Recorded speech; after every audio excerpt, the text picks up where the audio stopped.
Yo, what's up guys? New monster skill balance patch. Modification and improvement. They call it improvements. We shall see. I actually read this thing already during lunch break, so currently working right now. Can't keep up with these videos, like giving them like right on the spot when they happen. So bear with me. I'm gonna do a bit more of an in-depth, like looking at what kind of units, what kind of thing we're talking with, and just see where it goes from there. And yeah, is what it is. So I already read most of it. So they are nerfing both Wusa and Nigong for 15% damage rather than the 20% damage before. Oh, this is how you see my mouse. And I feel like that's a fair nerf. That's a nerf that I was kind of expecting. I personally wanted them to reduce the extra damage it did from the skill ups and add that in extra healing. But this is pretty much doing the same thing but not giving healing. Qingtian Da Sheng, Light Monkey. They are decreasing its harmful effects to a 30 rate, they are decreasing his attack bar pushback by 30%, which was a 50% before, and 50% before pretty much meant like most of the time like a full drain. This is going to be just a full drain if there's 3 debuffs, pretty much. There's 4 debuffs is a full drain, but most of the time 90% attack bar. It's a fair drain, like if there's 3 debuffs. I feel it's a very fair nerf. I feel like he's actually pretty fine on this stage still. I think it's still very possible that he's soloing the whole fucking thing. Because in most cases there's going to be a stun, there's going to be a sleep, there's going to be a slow, there's so many debuffs. This thing is actually still going to push back like most of the attack bar like all the time. I don't really feel like this thing is that big of a nerf. I feel like he will survive that. We have the Ifrit Fire, Water and Light. Triple Crush doing additional damage by speed. So, or at both attack power and speed. It really depends on the multipliers. This might actually be pretty decent. In case of where you have a speed team and you just have a speed lead, and then this actually starts dealing quite some damage. However, what I do see for Tessarion, in a lot of cases, Tessarion was used against Laika, or not against Laika, against Leos. So again, that is a little bit worse unless you Oblivion him, of course. Not really sure if we're gonna see a comeback for the Tiomars and a El Sharion, like first showing as first, I don't know. Then we have the Light Omnyoji Seimei. They are trying it again. Recover the target's HP 10% per harmful effect granted on the allied target when the turn starts. So let's say you have 4 dots on you, you get 40% healing. I guess Seimei finally actually counters like Rika and Asima right now. But besides that, I don't really see it happening of this being anything of that great of value. The main issue with Seimei is still that if your units aren't that fully dotted, anything like if you're not close to losing already, Seimei is just doing absolutely nothing and waiting for the point for you to lose. And then she's like, I can do something. Fuck, everything is dead already. But I can do something right now, but you already lost. But I can do something now. That's pretty much Seimei. So I don't really see this as a big buff or anything at all. Because she nearly counters her own passive. Because her passive reduces the harmful effects to 1 turn. And then she also heals for them. So let's say a unit is on the harmful effects and procs, then yeah, there's no more harmful effects, I guess. I don't know. I feel like they're trying really. You just had to change the S1. Same for Domu. Where the fuck is Domu? Change the Domu S1. Change the fucking awakening for that fucking accuracy. Why are you awakening into accuracy? What the fuck? Well, whatever. I gave up on this unit long time ago. I don't know. Since last video, that's not a long time ago. Since last video, I gave up on this unit, and this passive is not gonna give me any chance of doing anything useful with that. Okay, we have the Water Hell Lady, which is Disturbed Recovery, goes to block removing harmful effects. Blocks removing harmful effects. That's weird. Is that one of those new debuffs, the one that the Fire Demon gives as well? Might be interesting. Not really sure. Might be somewhat interesting, but at least you put an armor break and they can't remove it, I guess. I don't know. Won't really see this being used in RTA. There's better options for arena offense. Don't really think this is going to be in Siege as well, so it's a something. Well, let's speed up a little bit. All of the Sea Emperors throw back 2 debuffs, so it's no longer the dot or the bomb, it's the dot and the bomb in that case. And this, I guess, is pretty nice. Actually, the Sea Emperors have been hit quite a bunch. Like, the Okeanos is nowhere. If you had, like, the old Okeanos meta with this, then Okeanos would have been, like, freaking off the chart. But the other, I guess it's good for Pontus, but Pontus most of the time has cleanses or immunity anyway, so I don't really see the point. But maybe for Manananan? No, Manananan is bad, never mind. But yeah, Mega Tsunami now goes from 25 to 35%. That seems nice. I'm not. It's mainly good if your units are not that good in tune, so you have more work or more space to tune with, I guess. But the main issue is if you miss one of your pushbacks, then your tuning is further off, as where you expect it to land on a 35. Also, it was already countering Heigang on the 25.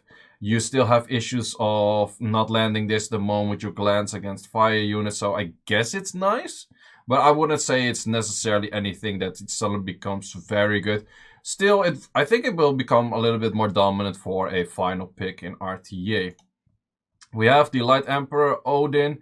He will go for Elemental Attribute Advantage when hitting an enemy with 5 knowledge stack. So you only need 85 crit rate. And you do slightly bit more damage on Element Attribute Advantage. Plus you can hit fire. So you can actually kill the Finesses and that kind of stuff, which was the issue before when people used Odin. That people were stacking Finesses into it. I'm not really sure if this is going to make it that good right now. It might be decent, but the issue, I don't know. I feel like there's still some issues with it. It needs a lot of setup to work in RTA. Maybe lower ranks RTA, this is definitely going to be a unit that's going to be used. But high ranks for RTA, I don't really see it happening too much.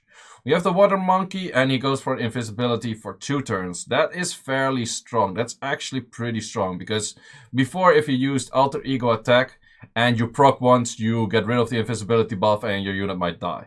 Still, you have units like a Diana in there that is just still going to like highly annihilate this unit. Also, he cannot take too much damage, but I feel like Light Monkey, this is quite a decent buff actually.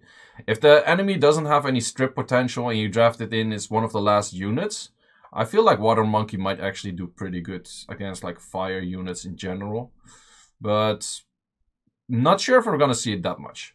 Well, they also buffed Zhong Lao to go from 50% to 65%, plus 10% from your skill ups, which means 75% chance to stun and armor break, which equals to shit.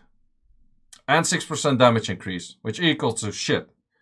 This Zhong Lao is just a very bad unit. His skill 1 is based off just damage from pure attack. His S2 has like a little bit of HP or damage from HP or something weird. I'm not even sure if it's still in there.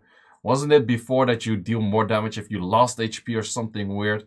And then this thing is like half damage from HP, half damage from attack. Really weird. Barely does any damage. Inconsistent stuns, inconsistent armor break. At least make the stun 100% and keep the armor break 50%. I don't care, but at least do something 100%. We can't work with like super random shit that it's still a shit unit. No one's going to use it. The Bay, instead of creating a shield for yourself, creating a shield for everyone. Never mind, let's go to the next one. We have the Fire Ryu, which now removes a harmful effect the moment something glances on you. That's pretty strong, I would say, because I guess, I'm not 100% sure, because it says harmful effect. Inability effects are not always mentioned as harmful effects, but inability effects. If it could remove a stun on this, it's going to be very fucking broken. If it just removes, like, let's say, the armor break, the attack debuff, which is a hard counter to him, because that makes his attack lower, therefore it makes the enemy glance less. That's pretty dope, actually. I feel like this one is pretty strong. We have the Light Ryu and the Light Striker with 6% extra damage. A lot of people are going to be bitching about this, like, why is it 6%? I feel like it's actually, sure, I feel like it should be more, But for example, when my Grogan got a 8% damage increase or 6% damage increase at some point, it kind of pushed me over the threshold where I was able to kill, to one-shot things where I wasn't able to one-shot things. So for units that are supposed to one-shot shit like the Light Ryu, 6% extra damage on their main skill is actually not that bad. I just feel like it should be a little bit more. But keep in mind, Light Ryu is one of the unique units that you can use a team that doesn't have to have attack buff. So you can go for other stuff like more armor breaks, more consistent or something. You don't need a Galleon. You have other options. So you can put in a Gemini that has a speed lead plus something. So you get more options to do something else. Is it by definition really good? Not really, but it gives you some options to look at. Then we have the head press from the wind one, and that's the second hit provokes all enemies for 1 turn. I feel like that might be pretty strong. Provoke in general is a pretty strong skill, so I'm not too sure. It's still kind of a weird ass Ganymede kind of unit with, well, the S2 is, wait, what's the S2? S2 is 1 turn armor break, or did they change it to 2 turn armor break already? I want to actually check that. Cigar. Let's see what the is this 2 turn? No, it's 1 turn armor break. I'm not sure if they buffed it to 2 turn armor break at some point already. Maybe they haven't, but I mentioned that they should. 1 turn armor break is really shit. This skill is pretty nice, but this skill, I don't really feel it, and then this skill's kind of on a long cooldown, but it starts doing quite some. If it does like 4 things: decrease attack bar, increase cooldown, remove buff, that's just the one, and then AoE provoke. That's on the point of doing quite some. And the moment any unit goes for and, the unit just becomes good. So it might be a nice addition. Then we have the fire, wind, and light impulse gun. Increase skill cooldown absorption for 50 to 75. I am not sure if it with skill ups makes it 100. Surfer. It was the fire one, right? Yeah, amongst others, fire. So it actually becomes, I guess, the chance becomes 100, and you still push back the same.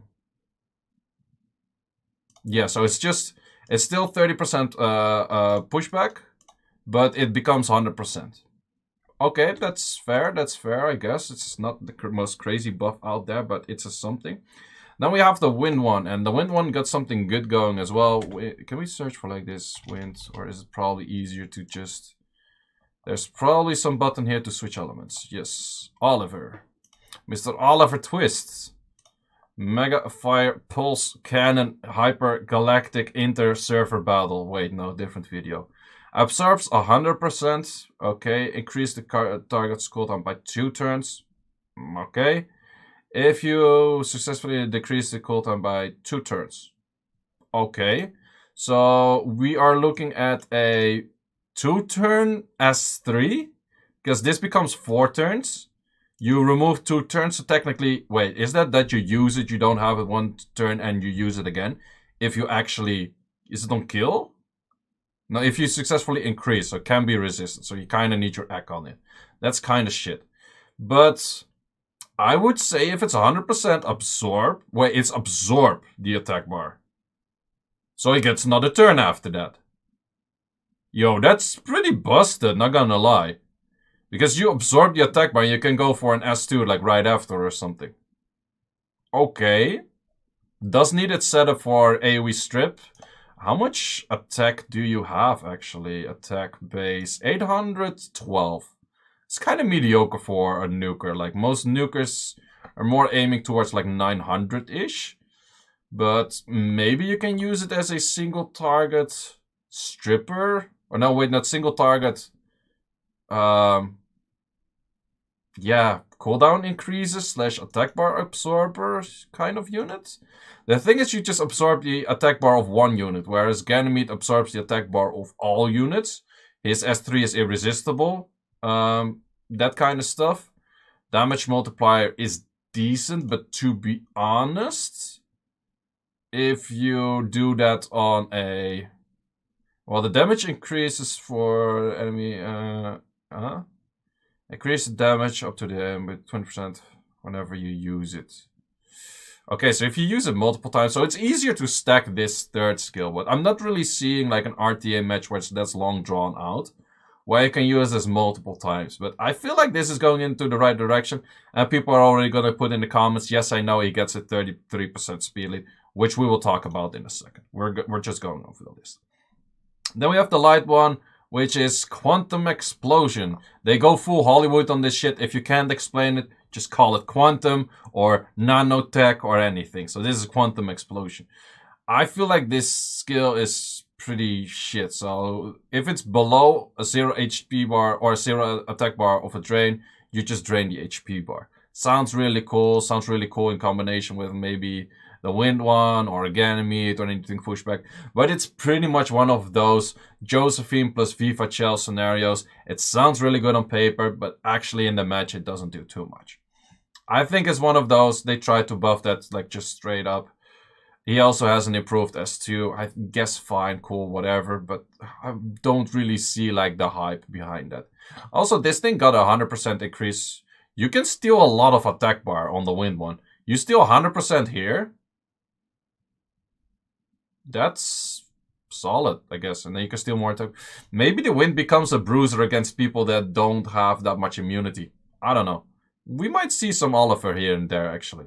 Not gonna lie, maybe even RTA. Because of 33 speed, we're gonna come to that in a second. I thought it was going to be just a nuker, like a Poseidon or Zyros replacement. But this might actually be some legit 33 that would be more beneficial than a Vanessa or Pisama in some RTA matches, now to think of it. Interesting, interesting. So continuing, Dark Sky Surfer. So the main thing about this thing is instead of 5% whenever the enemy or ally decreases, you get a 10% for the whole team the moment the enemy target decreases an ally attack bar. I'm not sure if this stacks. So let's say it's only for allies, so it's not for self. So let's say a Changpeng S3 pushes back everything. Are you going to get like 30% times 3 on everything like afterwards or something? I'm not really sure how that's going to interact. Or let's say you someone uses a Ganymede S3, so they push back like 3 units, so everyone is gonna get a 10 extra, plus that it's a 50% boosted, so they actually get 15. Might be interesting. I'm not really sure how that's going to work out, but I feel like that's pretty decent-ish. Shit part about it is that he's mainly just a passive totem then, because his S1 is mediocre. His S2 is mediocre. So I'm not really sure if that's going to add too much, but I'm getting kind of ragdoll flavors on this one. So, and then instead of critting, it's about pushing back. This next to ragdoll would be pretty nice. You're gonna get, holy shit. You're gonna get a lot of attack bars. So, okay, we have the wind one that does damage proportionate to your max HP. If they do the scaling on this thing right, this might do a lot of damage. Or what is it, Louis? Might be interesting. The stun chance from the water goes from 35 to 55. I'm actually not sure. Juicy. It's an E. Okay. Josephine, what's the attack rate on the S1? So we add that weight. So normal was 30. Am I an idiot right here? It says 35 to 55. This is 15. Do you have an awakening in that weird thing? Oh, here it's 35. Ah, it's boosted by awakening. Okay, so we're looking at the awakening one. So 35, and it's actually boosted by another 15. So we're looking at a 65 then? No, it's boosted by 20. So we're looking at a 70% chance to stun. That's, I guess, solid. Not bad. Don't really like Josephine still, but not bad, I guess. Barbaric Kings, they have a Berserk. So in Berserk stake, 30% less HP, 100% extra damage, 20% attack speed, and recover HP for 10% of the damage dealt. Pretty solid. We're gonna see this in some Siege meta for sure. 100%? Not sure about defense, but I feel like the light one, which also has a speed lead of a little bit. I'm not sure how much it was. Mr. Light One, how much speed lead do you have? 24%. It's not too bad. It's not too bad. Sure, he's still just doing a damage thing, but he's also like kind of buffed on something else. But 24% speed lead for, yeah, might be decent. Might be decent. So what kind of things do we have? So this one, due to the speed increase and the recovery increase every turn, for 3 turns. Due to the balance adjustment, the effect of increasing speed and recovery during cooldown has been removed. I don't get it.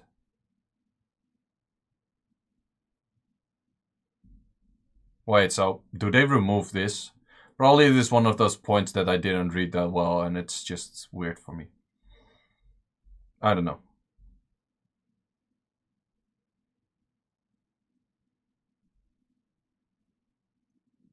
Oh, that's, I guess, the third skill. The third skill actually gives you some recovery every turn, and they removed that. Okay. I guess I get it. But yeah, because they also had that thing by itself. So for the fire one, kind of like a Miho counter, a wind one, not really used that much. Might be some more of a meta against like GB12 again, I guess. Dark one was never really good, but if you like to proc a lot on S3, it is an option. But we also have the light one that has another buff that makes it stun on the S2 2 turns and the cooldown to 4 turns. This actually goes down to a 4 turn, so 3 turn. So you're going to have the confine up pretty a lot, and you also get more attack with this skill. So you're going to be stacking that third skill quite often. So I feel like this unit, especially on the 24 elite, is going to be pretty solid. Then we have the fire one and the dark one. Defeat with ice brother. Yeah. Oh yeah, so if you have Berserk and you use S2, you cannot revive it. Niche, don't really see the point, but niche, whatever. We have Pride of Willfall, that's the S3 of Huahei, and that is reset cooltime, and it increases attack power after attacking.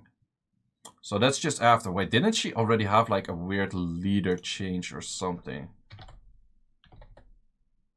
I think they changed something to her recently. She got the 33 defense lead. Not the best. And she already gives attack buff on the S2. So there's not really a point to also give attack buff on the S3. However, her S3 already does defense break. But the odds are like, how many blades does she throw out? Oh, 6. Odds are that you're not gonna land any good armor breaks and you give attack buff later.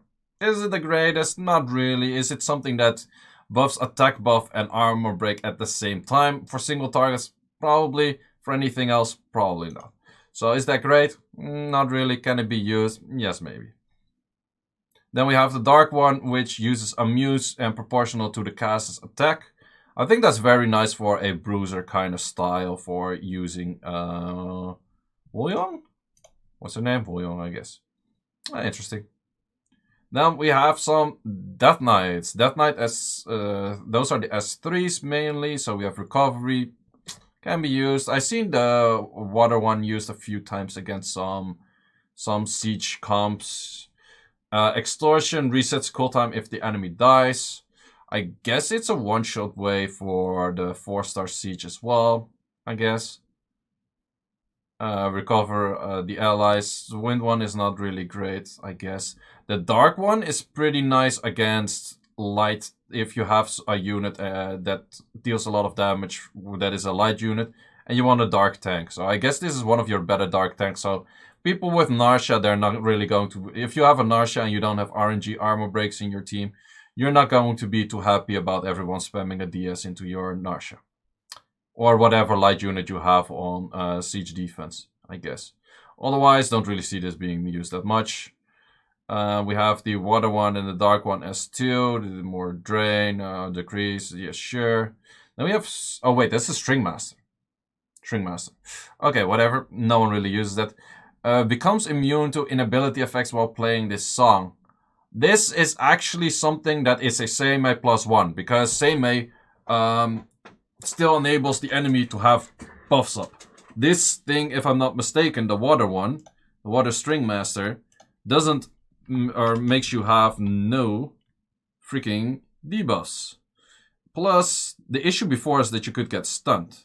But currently, if you don't get stunned, yeah, blocks the enemy for getting enemy beneficial until your next turn starts. So, yeah, that's an interesting one. I'm not gonna lie, that's actually pretty hard Wusa counter then, where Seimei is not a Wusa counter. Because they still get a buff. So, that's not bad. Is it gonna be used much? I don't think so. You still gotta outspeed and actually use it at some point before they use it, so... Since this thing is not a passive, it might actually not be that good. What's the base speed on her? 106. That's decent, though. Not really sure if that's going to be used.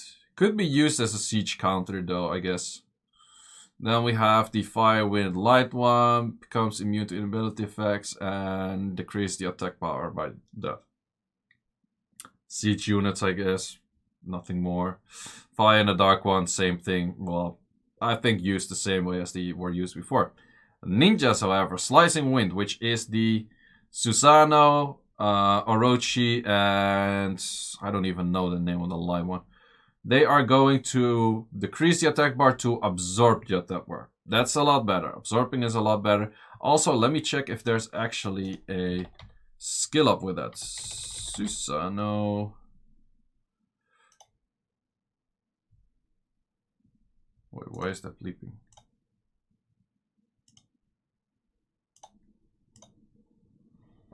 Okay, so Susano, there's actually no skill ups for more effect. So that's too bad, so it stays like a 50, but I think it's still pretty good unit. Siege, 4-star RTA for sure, but normal RTA, not really sure.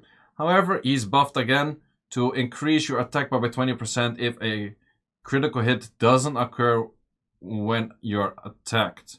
So it's kind of similar to the Rigel, the Water Lich, that kind of stuff. Plus, he reduced the odds of getting critical hits by 50%. So especially if you're hit by a fire AoE unit, let's say a Carnal, a Okeanos, this thing is going to get a lot of attack bar. So Susano might actually be a unit you want to stack on Vampire against a full fire team, and this thing can actually pretty much solo your enemy fire team. Pretty solid. So I feel like that might be a Vampire unit for RTA. Now we have the light one, Slicing Winds. This is a whole bunch of change, I guess. What's the change? What's the change?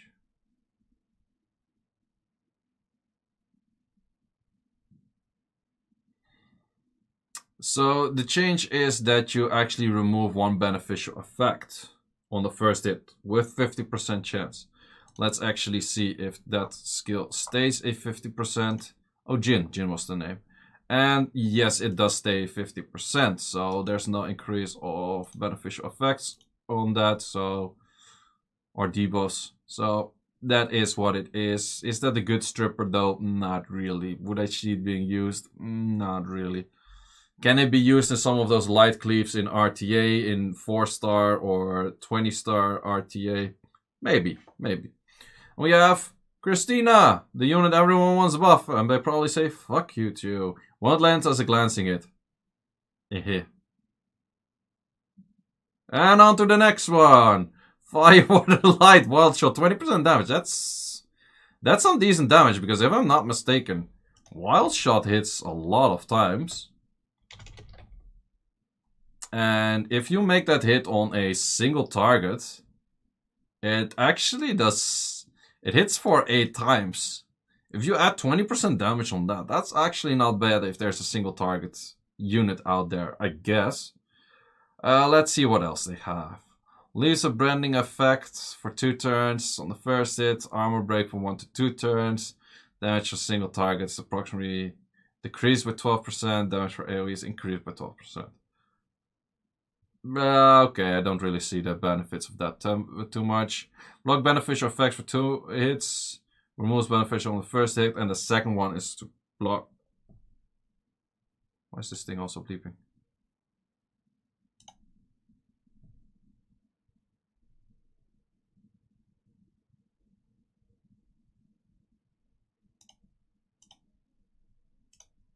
Okay, no longer bleeping.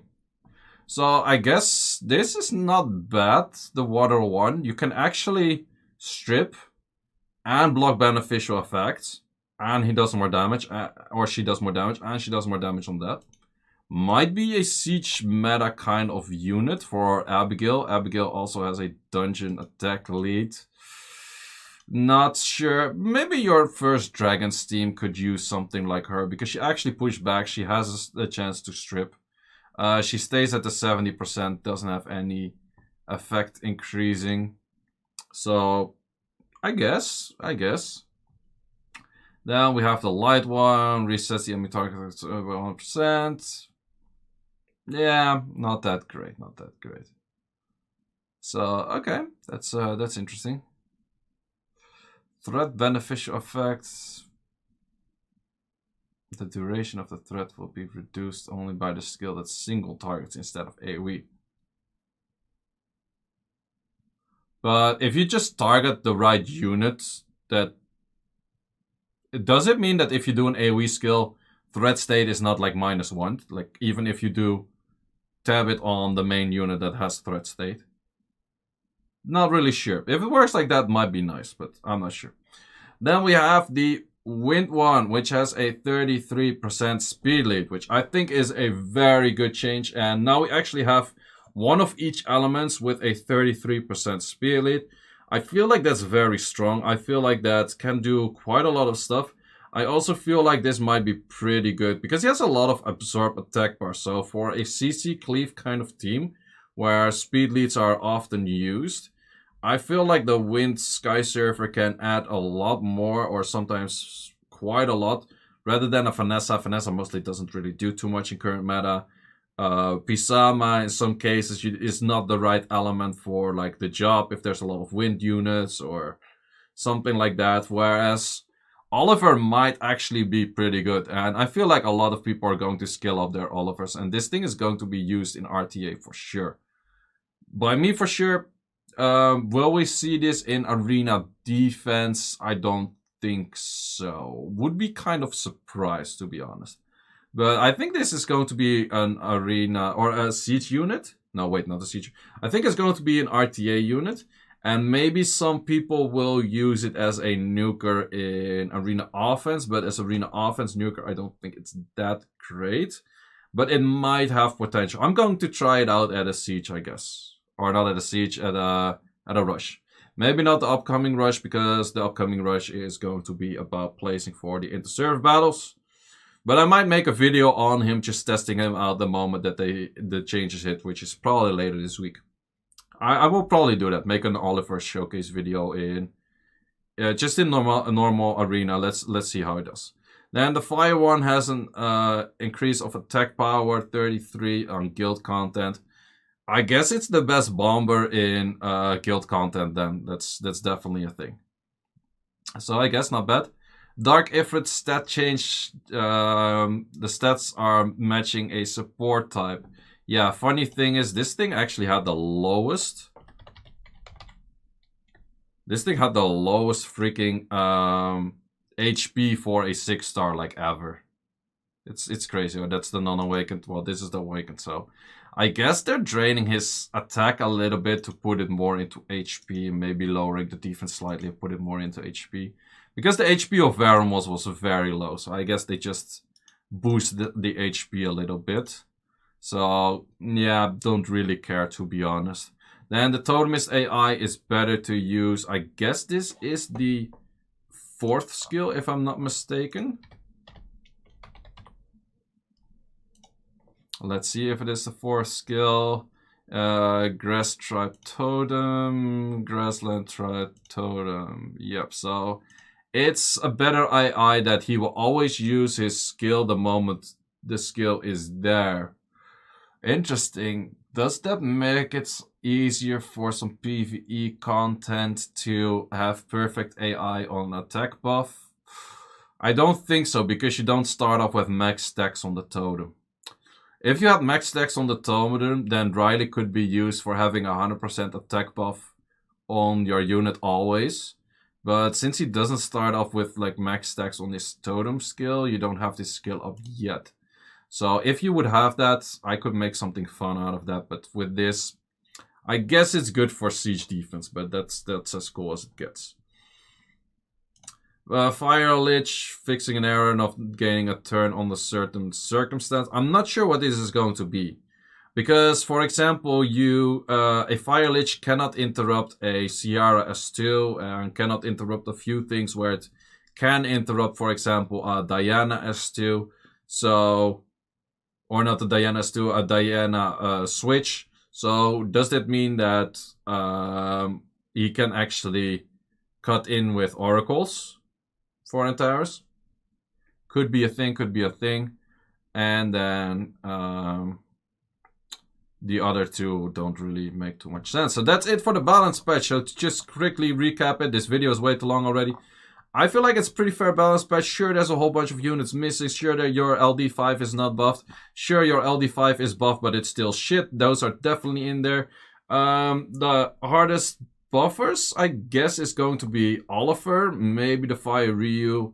I think those are going to be very nice. Besides that, I am not too sure which are going to be very good. There's a whole bunch of 4 stars. 4 stars mostly mean like siege more than RTA kind of related stuff. Net 5s are mostly more RTA related stuff. Maybe Odin becomes pretty decent. Also siege defense again, that could be an option. Also keep in mind, having attribute advantage, does it mean that it also attacks RNG? I'm not sure about that. Does the Theomars actually attack whatever he wants, even if the right element is there for him? I think he does. So Wind Emperor on 5 stacks actually might hit a unit that's just low HP no matter what element. That might be nice. So I guess we're gonna see some Odins back in siege defense. I think it's going to be pretty trash as well, because I just broken their asses. So, no, that might actually be a decent thing. And the Water Monkey as a last pick might be pretty deadly, because his main issue was that he died too quickly. Sure, he still hella dies against Diana, but if there's no Diana in the field, you draft him as a 5th pick. They cannot draft a 6th pick. So, pretty solid balance patch. I think I talked for long enough. Let me know in the comments what you think about this balance patch. I do think that this balance patch is quite solid. They keep their promise with every 2 months balance patches. The last balance patch video that I made was on the 21st of September. Or no, the last balance patch video that I made was on the 21st of November. So it is currently the 25th of January. So pretty much 2 months. I like it, and it's decently sized enough that you feel like there's going to be some changes. They adjust some things which are pretty broken, Wusa. They boost a few units which were pretty shit. They try to boost a few units and they don't really try to. Yeah, let me know in the comments what you think about it, and Seiishizo here. Thanks for watching, and see you later.